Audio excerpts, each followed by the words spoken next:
Libro de arena, el soborno, capítulo 10. La historia que refiero es la de dos hombres, o más bien la de un episodio en el que intervinieron dos hombres. El hecho mismo, nada singular ni fantástico, importa menos que el carácter de sus protagonistas. Ambos pecaron por vanidad, pero de un modo harto distinto y con resultado distinto. La anécdota en realidad no es mucho más. Ocurrió hace muy poco en uno de los estados de América. Entiendo que no pudo haber ocurrido en otro lugar.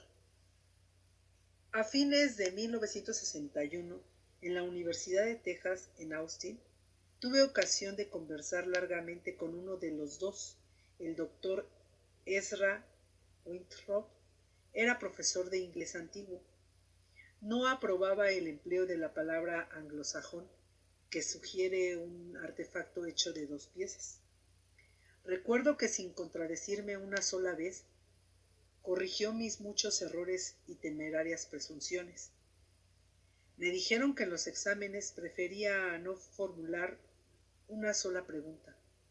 Invitaba al alumno a discurrir sobre tal o cual tema, dejando a su elección el punto preciso. De vieja raíz puritana, oriundo de Boston, le había costado hacerse a los hábitos y prejuicios del sur. Extrañaba la nieve, pero he observado que a la gente del norte le enseñan a precaverse del frío, como a nosotros del calor. Guardo la imagen ya borrosa de un hombre más bien alto, de pelo gris, menos ágil que fuerte. Más claro es mi recuerdo de un colega, Herbert Loock, que me dio un ejemplar de su libro Toward a Story of the Beginning, donde se lee que los sajones no tardaron en prescindir de esas metáforas un tanto mecánicas: camino de la ballena por mar, halcón de la batalla por águila, en tanto que los poetas escandinavos las fueron combinando y entrelazando hasta lo inextricable. He mencionado a Herbert Loock porque es parte integral de mi relato. Arribo ahora al islandés Erik Einarsson, acaso el verdadero protagonista.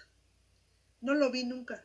Llegó a Texas en 1969, cuando yo estaba en Cambridge, pero las cartas de un amigo común, Ramón Martínez López, me han dejado la convicción de conocerlo íntimamente. Sé que es impetuoso, enérgico y frío. En una tierra de los hombres altos es alto. Dado su pelo rojo, era inevitable que los estudiantes lo apodaron Érico el Rojo. Opinaba que el uso del slang, forzosamente erróneo, hace del extranjero un intruso, y no condescendió nunca al okey.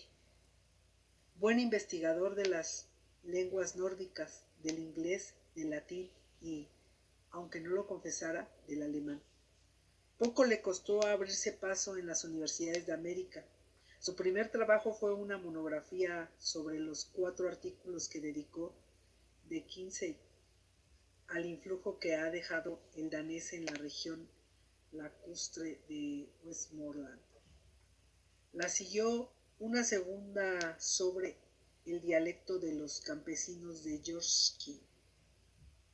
Ambos estudios fueron bien acogidos, pero Einarsson pensó que su carrera precisaba algún elemento de asombro. En 1970 publicó en Yale una copiosa edición crítica de la balada de Maldon. El Scholarship de las notas era innegable, pero cierta hipótesis del prefacio suscitaron alguna discusión en los casi secretos círculos académicos. Einarsson afirmaba, por ejemplo, que el estilo de la balada es afín, siquiera de un modo lejano, el fragmento heroico de Finnersburg, no a la retórica pausada de Bonhoeffer, y que su manejo de conmovedores rasgos circunstanciales Prefigura curiosamente los métodos que no sin justicia admiramos en las sagas de Islandia. Enmendó asimismo varias lecciones del texto de Elphinstone. Ya en 1969 había sido nombrado profesor en la Universidad de Texas. Según es fama, son habituales en las universidades americanas los congresos de germanistas. Al doctor Winthrop le habían tocado en suerte en el turno anterior. Eneas Lansing, el jefe del departamento que preparaba su año sabático, le pidió que pensara en un candidato para la próxima sesión de Wisconsin. Por lo demás, estos no pasaban de dos, Herbert Luke o Eric Erlinson. Winthrop, como Carlyle, había renunciado a la fe puritana de sus mayores, pero no al sentimiento de la ética. No había declinado dar el consejo. Su deber era claro. Herbert Luke, desde 1954, no le había escatimado su ayuda para cierta edición anotada de la gesta de Beowulf, que en determinadas casas de estudio había reemplazado el manejo de la Kleiber. Ahora estaba compilando una obra muy útil para la germanística, un diccionario inglés anglosajón que ahorrara a los lectores el examen, muchas veces inútil, de los diccionarios etimológicos. Einarsson era harto más joven. Su petulancia le granjeaba la aversión general, sin excluir de Winthrop la edición crítica de Finnisburg. Había contribuido no poco a difundir su nombre. Era fácilmente polémico. En el Congreso haría mejor papel que el taciturno y tímido Luke. En esas cavilaciones estaba Winthrop cuando el hecho ocurrió. En Yale apareció un extenso artículo sobre la enseñanza universitaria de la literatura y de la lengua de los anglosajones. Al pie de la última página se leían las transparentes iniciales E.E. y, como para alejar cualquier duda, el nombre de Texas. El artículo, redactado en un correo inglés de extranjero, no se permitía la menor incivilidad, pero encerraba cierta violencia. Había que iniciar aquel estudio por la gesta de Beowulf, obra de fecha arcaica, pero de estilo pseudo virgiliano y retórico. Era no menos arbitrario que iniciar el estudio del inglés por los intrincados versos de Milton. Aconsejaba una inversión del orden cronológico, empezar por la sepultura del siglo XI, que deja traslucir el idioma actual, y luego retrocede hasta los orígenes. En lo que Beowulf se refiere, bastaba con algún fragmento extraído del tedioso conjunto de 3000 líneas. Por ejemplo, los ritos funerarios de Esil, que vuelve al mar y vino del mar. No se mencionaba una sola vez el nombre de Winthrop, pero éste se sintió persistentemente agradecido. Tal circunstancia le importaba menos que el hecho de que impugnaran su método pedagógico. Faltaban pocos días. Winthrop quería ser justo y no podía permitir que el escrito de Einarsson, ya releído y comentado por muchos, influyera en su decisión. Esta le dio no poco trabajo. Cierta mañana Winthrop conversó con su jefe. Esa misma tarde Einarsson recibió el encargo oficial de viajar a Wisconsin. La víspera del 19 de marzo, día de la partida, Einarsson se presentó en el despacho de Ezra Winthrop. Venía a despedirse y a agradecerle. Una de las ventanas daba a una calle arbolada y oblicua y los rodeaban anaqueles de libros. Einarsson no tardó en reconocer la primera edición de la Edda Slandrun, encuadernada en pergamino. Winthrop contestó que sabía que el otro desempeñaría bien su misión y que no tenía nada que agradecerle. El diálogo, si no me engañó, fue largo. Hablemos con franqueza, dijo Hernanson. No hay perro en la universidad que no sepa que si el doctor Lee Rostal, nuestro jefe, me honra con la misión de representarnos, obra por consejo de usted. Trataré de no defraudarlo. Soy un buen germanista. La lengua de mi infancia es la de las sagas y pronuncio el anglosajón mejor que mis colegas británicos. Mis estudiantes dicen sinning, no cunning. Saben también que les está absolutamente prohibido fumar en la clase y que no pueden presentarse disfrazados de hippies. En cuanto a mi frustrado rival, sería de pésimo gusto que yo lo criticara. Sobre la Kenning demuestra no solo el examen de las fuentes originales, sino de los pertinentes trabajos de Meissner y Marquardt. Dejemos esas fruslerías. Yo le debo a usted, doctor Winthrop, una explicación personal. Dejé mi patria a fines de 1967. Cuando alguien se resuelve a emigrar a un país lejano, se impone fatalmente la obligación de adelantar en ese país. Mis dos opúsculos iniciales, de índole estrictamente filológica, no responderían a otro fin que aprobar mi capacidad. Ello, evidentemente, no bastaba. Siempre me había interesado la balada de Maldón, que puedo repetir de memoria, con uno que otro bache. Logré que las autoridades de Yale publicaran mi edición crítica.